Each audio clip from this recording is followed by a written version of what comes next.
ஐயா அவர்களே ஒரு அற்புதமான தலைப்பு கொடுத்துருக்கீங்க.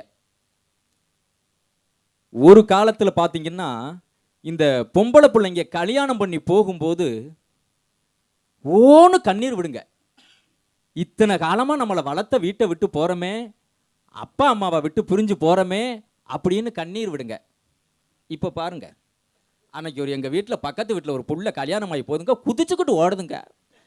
நல்லா இருக்க விட்டது சரிடா, எங்களை இதோட கிளம்பிடுறோம்னான்னு ஓடுதுங்கய்யா. கார்ல முன்னாடி ஒரு ஏறுது. அதுவும் அங்கே கார்ல ஏறிக்கிட்டு வீட்டை பார்த்து சொல்லுது, என்னிடம் எதுவும் சொல்ல வேண்டும் என்றால் நீங்கள் அத்தனை பேரும் என் புருஷன் வீட்டில் வந்து என்னை சந்திங்கன்னு சொல்லிட்டு அது என் முருகன் சொன்னது மாதிரி சொல்லிட்டு கிளம்பி ஓடிக்கிட்டு இருக்கியா. ஆனா இன்னைக்கு பாருங்க, அந்த குடும்பத்துக்குள்ள பாசத்தை ஐயா சொல்லு. அந்த புள்ள குதிச்சு ஓடிக்கிட்டு இருக்கேன், அழுதுகிட்டு இருக்கிறது யாரு தெரியுமா? யாரு? அந்த மாப்பிள்ள இருக்கான் பாரு, அவன் தான் இப்படி அழுவான். முதல் நாளே இந்த குதிக்குது, இதை வச்சு நம்ம வாழ்நாள் முழுது எப்படிடா வாழ போறோம்.